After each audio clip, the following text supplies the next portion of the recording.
coming, everyone. So this is our first virtual workshop like this. So we're excited to offer it, these new services.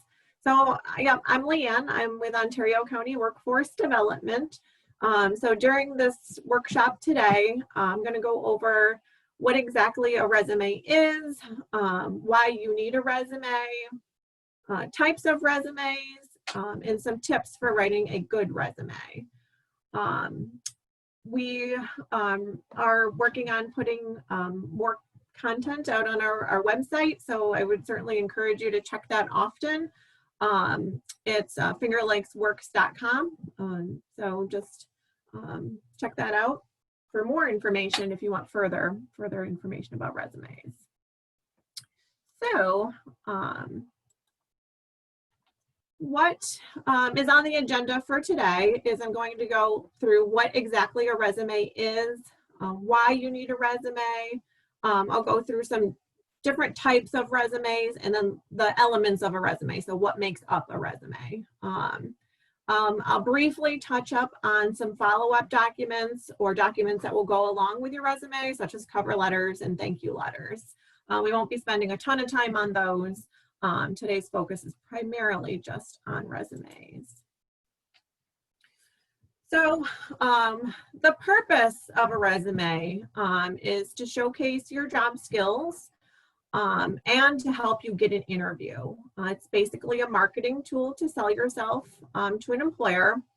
A resume is very different than a job application. A resume is all about you and your talent. So writing a good resume will tell the reader about you and how you will perform at a specific job that you're applying for.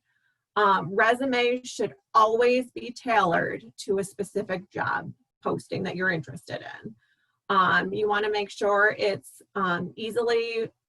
easy to read, so that white space is equally as important as what is on there. You don't want to fill up your resume with too much information or make it too long. You know, if you have a resume that's too long, employers may say, oh, wow, look at this resume. It looks good. I'm going to read it later, though, because I don't have time for it right now. And you don't want that to happen. You want to have a quick, easy read that gets right to the point. So why do you need a resume? First, I'd like to point out that there is no perfect resume. Different people have different styles and different preferences and different opinions on what needs to be emphasized or minimized on a resume. But what you need to do is help your future employer to connect the dots. What skills do you have that match what they're looking for? So you really need to put those two things together for them. You're not necessarily there in front of them to answer questions about yourself. Your resume is doing it for you. So you really need to do a good job of spelling it out to your future employer. So my advice always is to find a job posting, say you find it online, take that job posting and print it out. Then what I would highly recommend you do is take a highlighter and highlight all the things that you know how to do. Whether you've done them before at a previous job or whether you've done them like just in your life, or you have some sort of experience, whether you did them like at a volunteer experience. It doesn't matter where you learn the skill. If you know how to do it and they're asking for it, make sure that you're putting it on the resume. Connect the dots for them. But a general rule is if you're getting interviews, that means your resume is doing its job. The whole purpose of your resume is to get you in front of an employer for an interview. It's not to actually get you the job. If you're not getting called for interviews, I would highly suggest changing around your resume. With that being said, if you are getting interviews and not getting job offers, that may lead me to believe that there may be something with your interviewing. So you may find it useful to attend one of our interviewing workshops that we offer. All right, so there are several types of resumes. We could spend a lot of time talking about each and every format of resume, but I just want to touch on the few highlights of each of these. So I'm going to go through all the types, but just know that there is no right or wrong answer. The resume format that's best for you is the one that's getting you job interviews, right? And the one that shows your skills in the best light. So choosing a clear job target and finding out what is required for the target job is key. So think about what makes you a good candidate, and make those your talking points in your resume. What do you have to offer? What kind of skills do you have? Think of several accomplishments that you have that you really want to highlight, and maybe some examples, okay? So the first step, and I would recommend that everyone do this, is to put together a master resume. A master resume is really something that's just for you. It's not something you're going to send out to employers. It's just a place for you to keep track of all your information. So it's just a place for you to store all of your experience, both work and not work related, exact dates, addresses, phone number, salary information, generally things you're not going to send out to an employer. But I don't know if you're anything like me, but I'm terrible at remembering dates. So having a place where I can just, quickly go, collect all my information, so I can tailor my resume each and every time I'm sending it out, is really helpful. You keep track of your education and training, any community activities that you're involved with, skills, accomplishments, honors, awards that you have. This resume has no length limitations. You're certainly not going to be sending this type of resume out to anyone. It's just for you.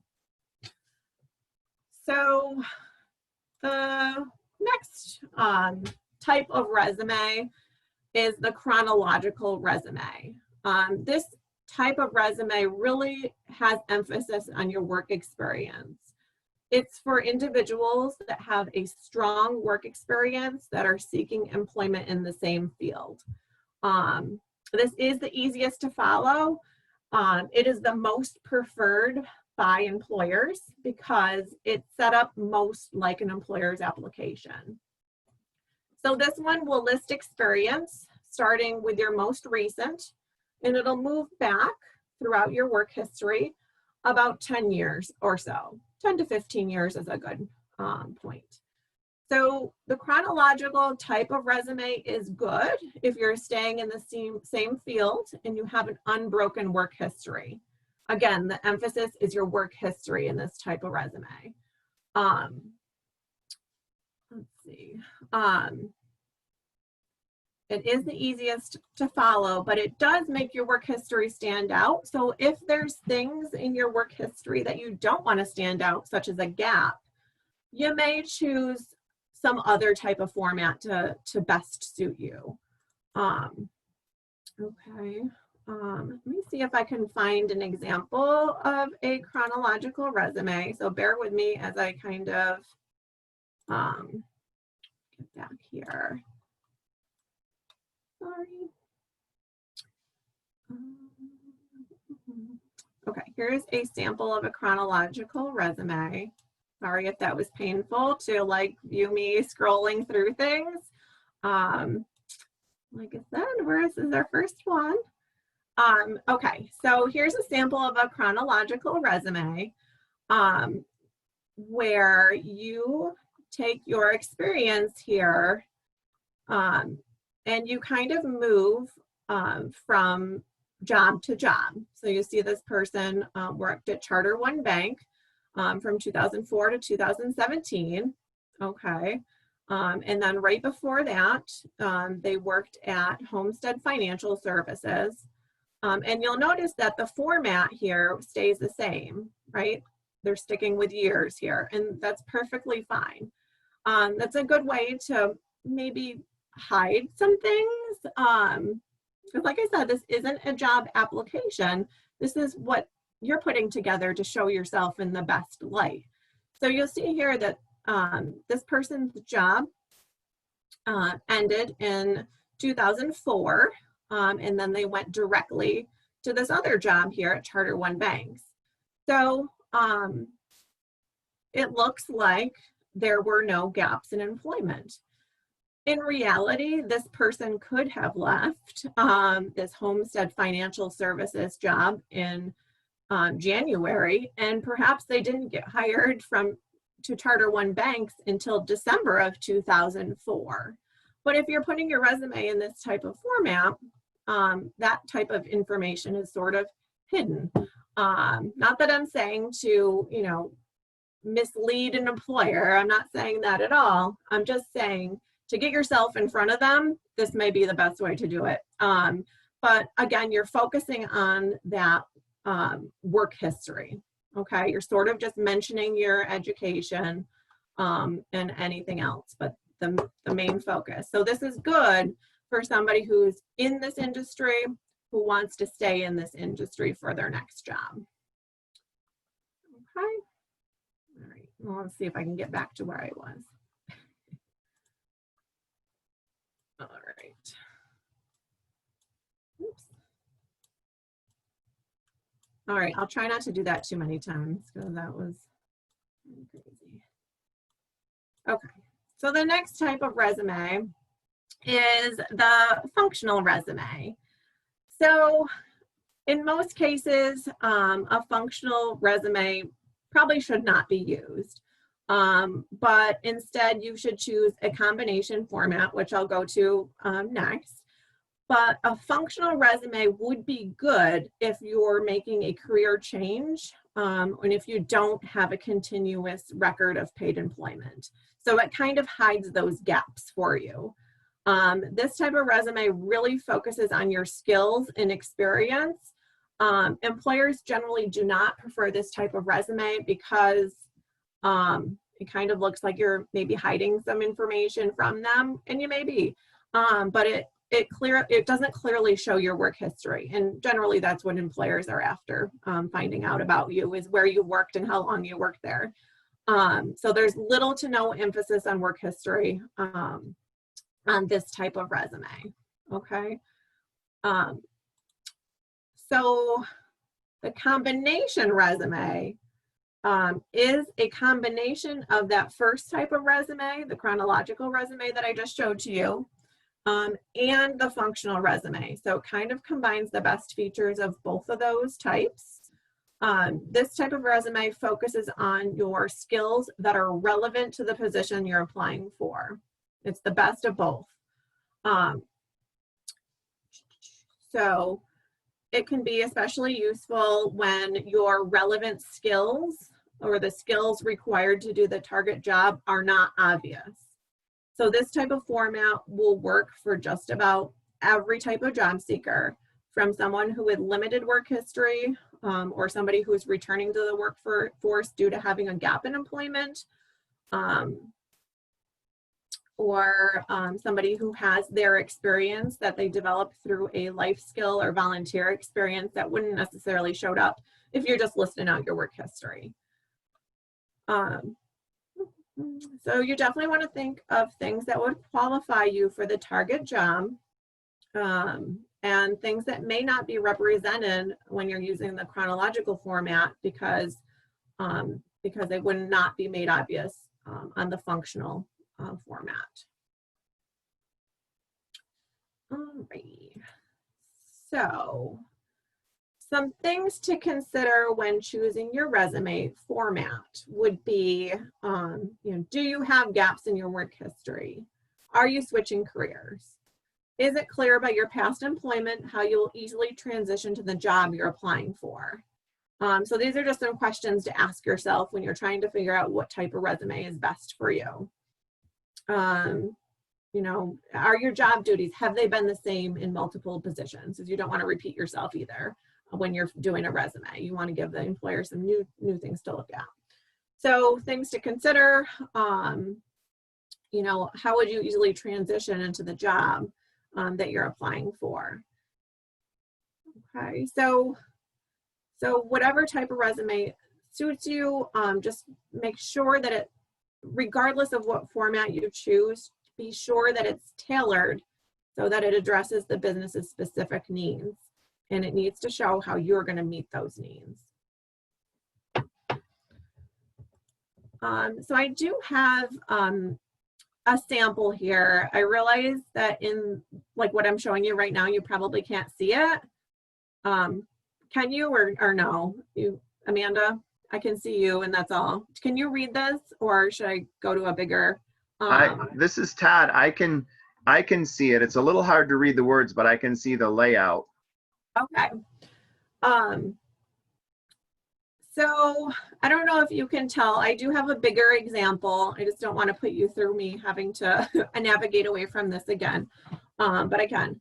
So can you tell by looking at this what type of resume or what type of position that this person is seeking?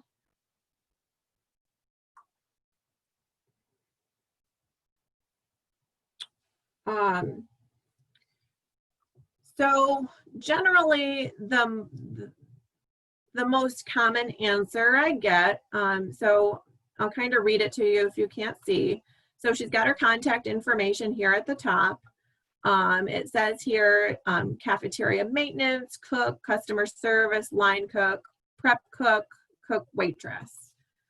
So usually folks take a quick look at this resume and they'll say, oh, she wants to be a cook. That's what she wants to do. When in fact, Beverly is a recent phlebotomy graduate. So this type of resume is not doing her any favors. It looks like she wants to be a cook.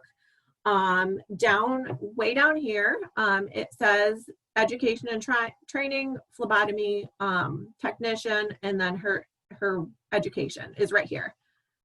So that's what she wants to do. Her resume does not lead anyone to believe that she would be qualified for that type of work. So instead, what Beverly can do is do a whole nother type of resume. So this type of resume displays her in a very different way. So same person. I don't know if you can read that or not. I'll kind of go through what it is. So her contact information is here at the top. You've got your highlights of qualifications here in the middle. And then it goes over relevant skills here.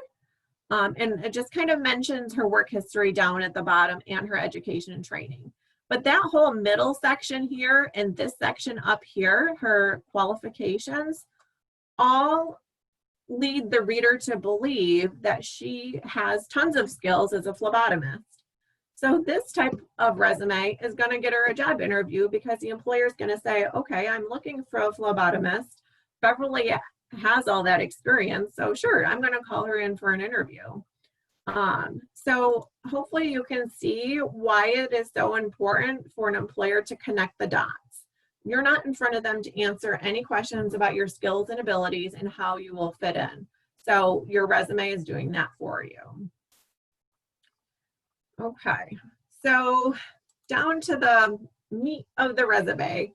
So possible resume sections that I would suggest that you have would be a header, job objective, we'll get into that, highlights of qualifications or summary of qualifications, relevant accomplishments, work history, and education and training. So no matter what type of resume you choose, you'll need to gather specific information and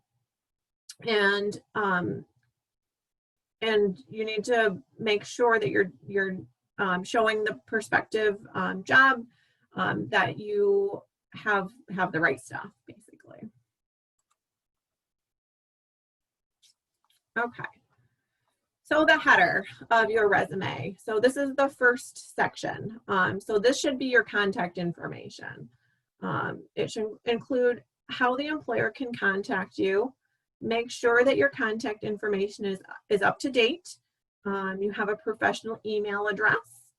A voicemail greeting, make sure that your voicemail box is set up to accept messages, and check your email and voicemail often. So some additional items that you may put on there would be your exact address of residence.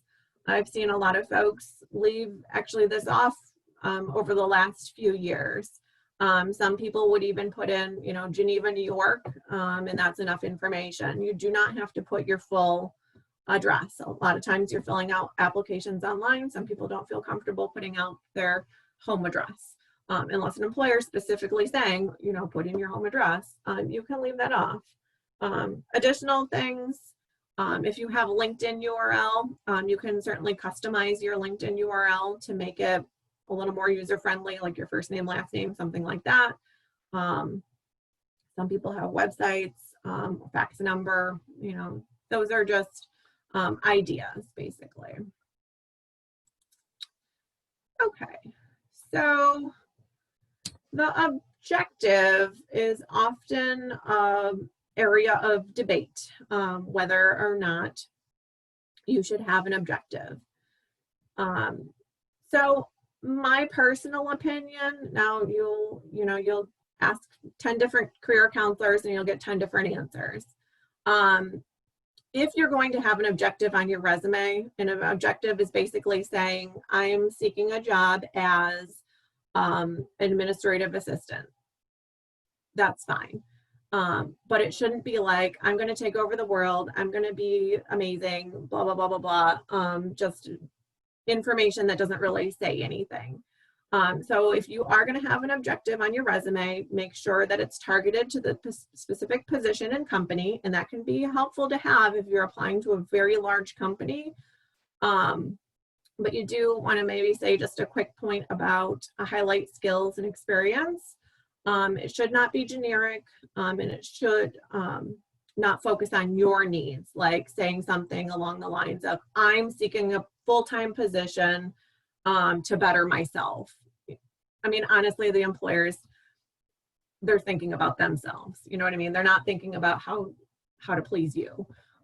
They're thinking about how you're going to please them. So, okay. So I say you could take it or leave that section. I generally say leave it off. It's taking up space on your resume that could be used for something with more substance. So the highlights of qualifications, that's located in that prime real estate that you're going to have on your resume. So generally that's the top third part of your resume. It'll emphasize what qualifies you for the job. It will be like both hard skills and soft skills. So some of those like action, verb, buzzwords that might be in the job lead that you're looking for. And it could highlight some items why the employer should highlight you over others. Okay, so if you have a significant accomplishment, this may be where you want to include it. This section is not formatted in complete sentences. You're just going to use bullet statements. So your summary of relevant skills. So relevant is certainly the key word here. Stick to the skills that are needed for the job. Sometimes less is more. Sometimes what you leave out adds emphasis to what is written. So you could put words in here like dependable, reliable, honest, trustworthy, things like that. Be certain that you're not minimizing any of your accomplishments, but don't oversell yourself either. The resume should represent you in things that you would actually say. We have a ton of different resources at our offices, or if you talk to a career counselor, that can help you with this section or help you come up with some of those key words to make sure that your resume gets looked at. If you're still, kind of, if I'm not clear or if you have questions, we'll talk at the end and maybe connect you up with some of those resources, but just know that every career center, there's counselors out there and we can certainly help you get this going for you. So when you are creating resume statements, you want to start each statement with a bullet point using an action verb and focusing on your accomplishments. Avoid I statements such as I was responsible for, things like that. If you can quantify any items on your resume, I would highly suggest doing so. Employers like numbers, things like, were you able to save money? Were you able to save time? What was your success rate? How many sales did you make? Things like that. So that makes it a little more concrete when you're saying these things about yourself. Even like how many words you can type per minute. So this is also a place where you can use some transferable skills, things you can take with you no matter what industry you work in. For example, customer service is a perfect example of a transferable skill. No matter what type of job you're gonna do, there's some type of customer service involved.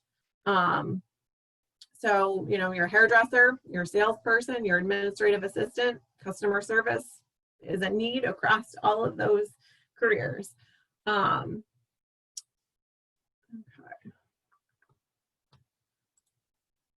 All right, so just a couple ideas where you can get some ideas. Maybe start thinking about where you can get some of these statement resources. ONA Online, we use it all the time here.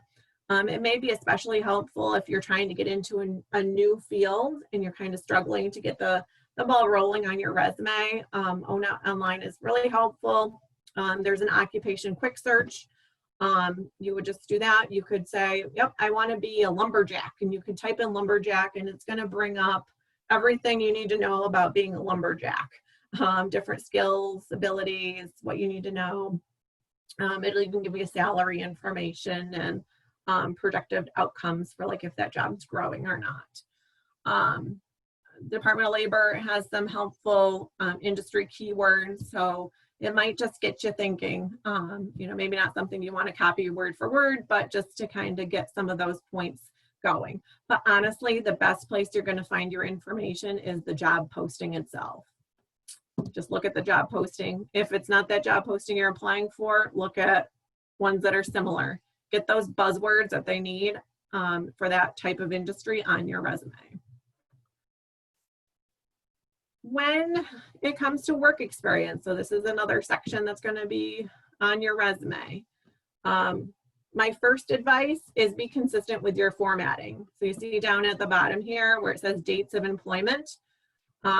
If you want to list month, day, year, that's fine. If you want to do month, year, that's fine. If you want to do year, just like that first sample I showed you of a resume, completely fine. Whatever way you choose to do it is completely fine. Just make sure that you're staying consistent as you're listing out your jobs. I personally like to do just the year. It may hide some of those months that you maybe didn't have employment, and it kind of makes you look a little better, right? So what other things that you want to include is the businesses that you worked for, the dates of employment, the position you held. You may want to include a list of major responsibilities or accomplishments for each of those jobs. And one of the most important pieces is to review your resume. That's what employers are looking for probably first. They want to look at your employment history and see what you look like. Typically, I would not say go back more than 10 to 15 years in employment. Listing experience beyond 10 to 15 years is usually not relevant, and it doesn't necessarily give the job seeker an advantage over others by listing jobs beyond 10 to 15 years. Sometimes it can even give away your age. Education and training. Listing the education, certificate, license for the required or specific job is necessary for a candidate to be considered. Also though, including education that is not relevant sometimes can work against a job seeker, making the job seeker look overqualified, unfocused. And using graduation dates is not necessary unless you're a recent graduate seeking a position in the field requiring a recent education. Education dates, you do not have to list them, especially if they're over, maybe 5-10 years. It allows employers to guess your age. Listing post-secondary education, including high school, is not necessary if you have that post-secondary education, and it may waste valuable space on your resume. Let's see. Okay, so those were the main sections of your resume. I'm going to just touch on a couple other things that you may want to have prepared when you're filling out job applications. So references. References do not go on your resume. This is a document that you would want to prepare separately, have a whole different Word document or however you're putting your resume together prepared. So that when you do go in for a job interview and an employer asks you for references, you can just hand that over to them. Bring it with you. I wouldn't give it away straight away. I would only ask or give it to them if they're asked of you. So for references, choose 3 to 4 people who can speak positively about you and your work, who have good reputations, that have given you permission and provided you the appropriate contact information. Like I said, use a separate page. And what you want to include in references would be the name of the reference. So their name, first name, last name, their title or occupation, who they work for, their phone number, email. You may want to list their address, maybe not their full address, but maybe like Geneva, New York, and their connection to you. So how do you know them? Typically try to stick with people you worked with if you can, or that you have some sort of professional connection with if you can. Definitely give them a heads up before you use them though. Let them know that you applied for ABC company and that you use them as a reference so they're not caught off guard when they get a phone call from ABC company. So just some helpful resume tips. Edit many times. You may want to edit your resume a few different times. Have somebody else look it over, maybe 2 to 3 people. Mistakes happen, and your Word document, or if you're typing it in Word, may not catch it. You may just spell a word incorrectly, and it may be an actual word, but when you're submitting it to an employer, you want it to be perfect. So have a couple different people read it over before you submit it. Remember that there's no perfect resume, just great works in progress. You want to have a new resume for each and every employer that you're applying to. Resume should be 1 page, 2 pages maximum. I would not go past 2 pages. Make sure your tenses agree. Quantify if you can. I already talked about typos or inconsistencies, especially if you're applying for a type of job that's requiring you to be very precise. You certainly do not want to have a typo on your resume. That's just a big no-no. Keep your email address and voicemail professional. Call yourself, see what happens. I call people all the time for work, and I can't tell you how many times I get the voicemail box is not set up, or it's too full, or something like that. So give yourself a call, see what happens. Avoid jargon and abbreviations. So what I mean by that is, especially if you're maybe changing careers, or if you're applying somewhere where they may not know what an abbreviation means, it's okay to talk about that, but spell it out so that the reader knows what you're talking about. And it may be a good idea too, because sometimes who's getting your resume is not the person that's hiring you straight away. So sometimes there's like that screening person that may be reading your resume before it even gets to a hiring manager. So try to avoid jargon and abbreviations if you can. Appearance is important. I talked a little bit about white space on your resume. That's equally as important as what's written. Make it just easy to read, quick and to the point. Be honest and follow up. It's your responsibility to follow up on your resume. Let's see. So cover letters and thank you letters. They also could go along with your resume. I highly recommend that you do both. It gives you an opportunity to personalize your interest in a particular position. You can certainly consider using major words from the advertisement. If you're actually printing resumes, I don't know how much that happens anymore where you're mailing in a resume. But if you're doing that and mailing it like snail mail to an employer, make sure that it's printed on the same paper as your resume. Your cover letter and resume should match.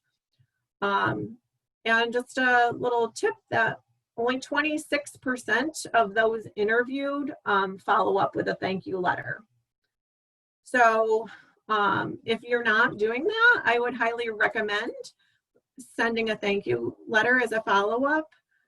Help make yourself stand out above the rest by going above and beyond. Follow up with your interview with a thank you letter. Besides, it's the right thing to do. You know, they've taken the time out of their schedule to meet with you. So just thank them for their time, if nothing else. You can end it with why you think you're a good fit and why they should hire you. So doing all these things during, but with writing your resume, thinking about the job posting, making sure that these things are going into your resume, they're only going to make your interview go so much smoother. You've already done the thought process behind how you're going to fit in and what you have to offer, so that your interview isn't going to be stressful at all. You've already figured it out. And you're not, you know, going to be caught off guard by anything. You've thought about great accomplishments that you have. You thought about what you have to offer and how you're going to match what they're looking for.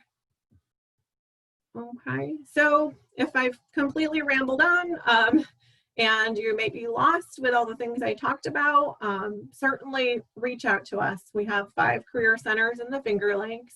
We have tons of resources about how to write a resume, what makes a good resume, samples of resumes. Even if you want to do something as simple as you want to write out your resume, have one of us proofread it before you hit the trigger to send it to an employer, you know, we can do that. That's fine. You can log on to fingerlinksworks.com, find the closest career center to your home, and connect up with us. We're here to help. That's what we do. So with that being said, if there's any questions, I'm certainly happy to answer any. But that's all I have. Yes, any questions? I am just switching over real quick. Putting our thank you slide up.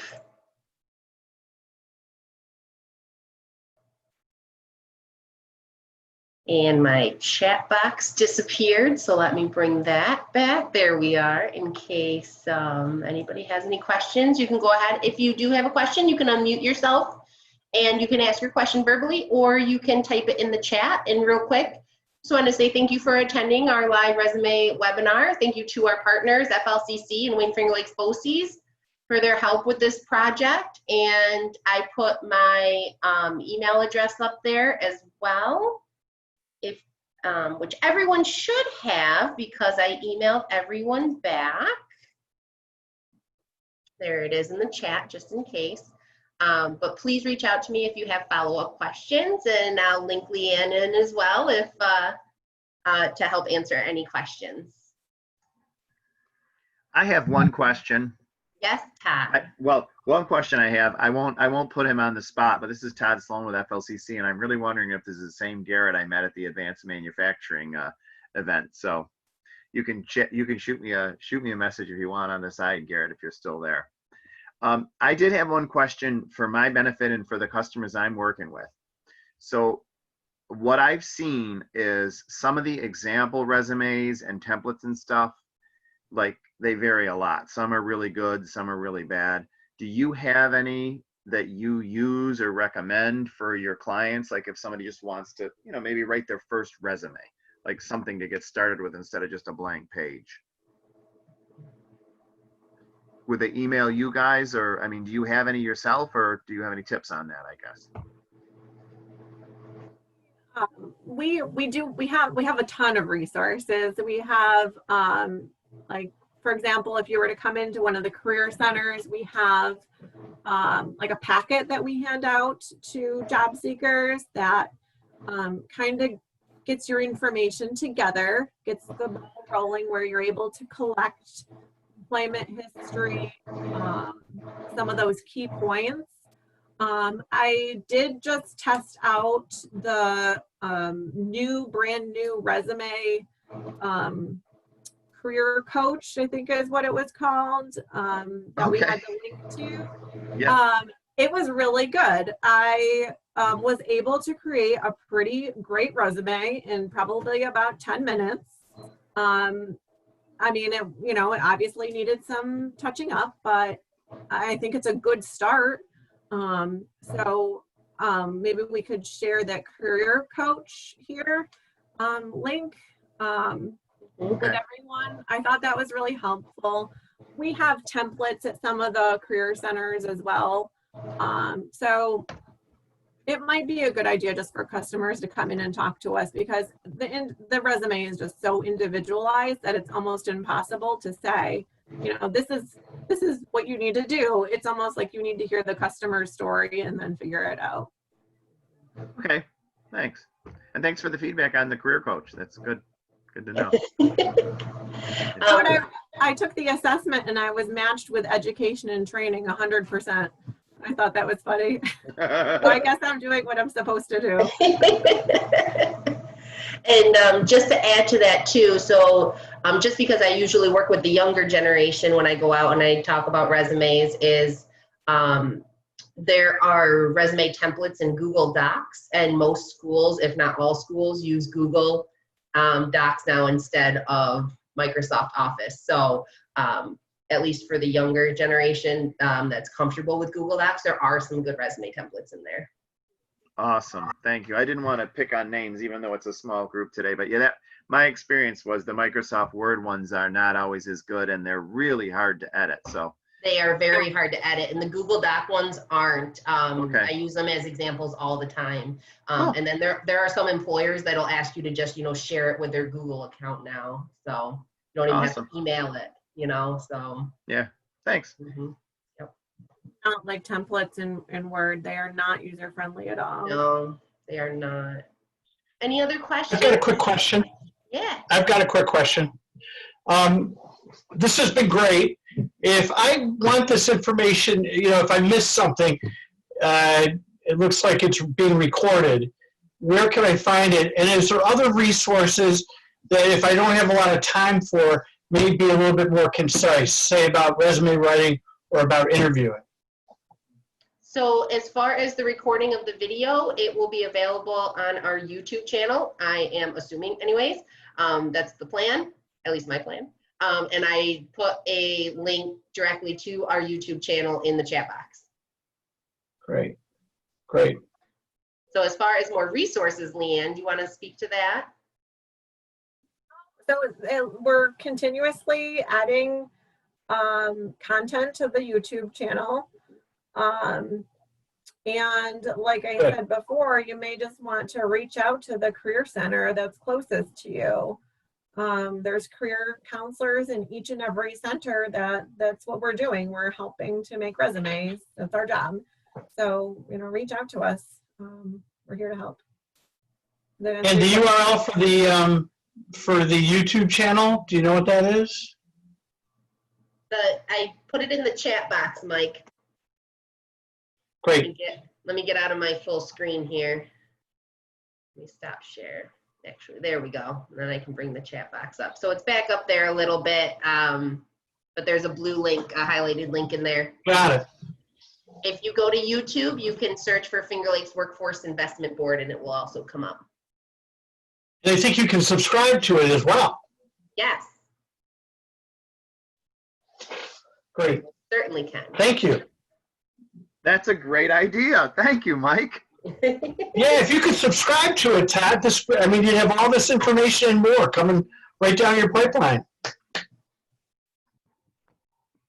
This is Karen. Is there a link to the career coach that you can put in the chat box? Oh, I've not used it. I just like to take a look at it. do you have that, Todd? I do. I'll put it in before we wrap up. It'll take me just a minute to grab it from my other. Yeah, I can get it. Okay, I thank just you. got a VPN to do that. So. And I just, Yeah, I want just make to. a comment on templates because it just happened to me. It was a professional resume and she used a template and it said right on the top when it came through to me by the email, template. You know, it didn't have the person's name. So just a reminder, I've never seen it before. So it was a professional one. So just kind of an FYI for your participants. Yep. You can never proofread your resume enough. Should always have at least 2 other people look at it. That was really good advice because you skip over words sometimes when it's your own and you've read it so many times. So you can skip right over mistakes and not even realize it. You're almost too involved with your resume. You need to have an outside person read it. Exactly. For sure. Mhm. Exactly. I'm not sure if I was supposed to do it, but I took notes and I was wondering if I could like look at the PowerPoint itself later to make sure I got all the ideas you covered. Sure. Yeah, we can share the PowerPoint directly to you. All right, good. Thank you. That was my only question I can think of right now. Excellent. Thank you, Garrett.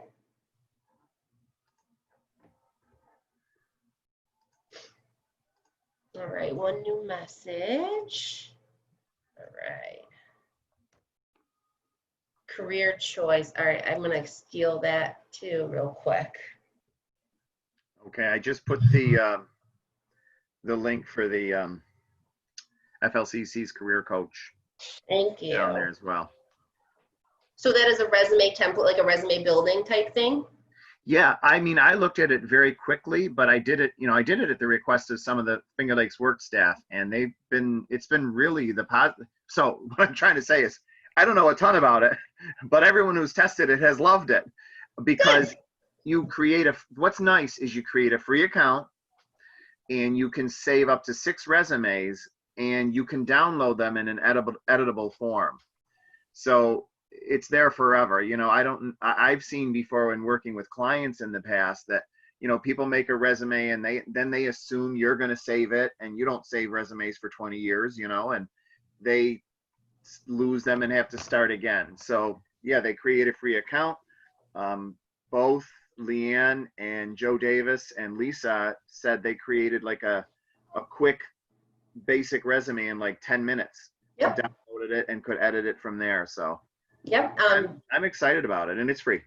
Chris from Yates County just put in the chat that her summer youth employment assistant that's helping her with the program this summer used it and was able to put together a resume in about 10 minutes. Oh, that's awesome. Yeah. That is awesome. That is great to know. I can't wait to check it out. Yeah, Mike will. Sorry, go ahead. I was gonna say, one of the cool things about it was that it asked you about your current job, but it also asked you about the job that you want to do. So then you were able to pull out some of the things from your want job and put them in your resume too. So it looks like you're, you know, a little more qualified than before. Yeah, that is awesome, especially with people who are earlier in their career, because they can think about things they may have done that weren't necessarily paid jobs, but hey, if it's relevant to the job I want, now I know to include it. Like it kind of prompts you to think about those things, Leanne. Is that what you're getting at? Okay, cool. All right, great. If there aren't any more questions, I'm going to go ahead and end the meeting. Thank you so much, everyone, for joining. And I'll send out the PowerPoint as a follow-up. All right, great. Nice job, Leanne.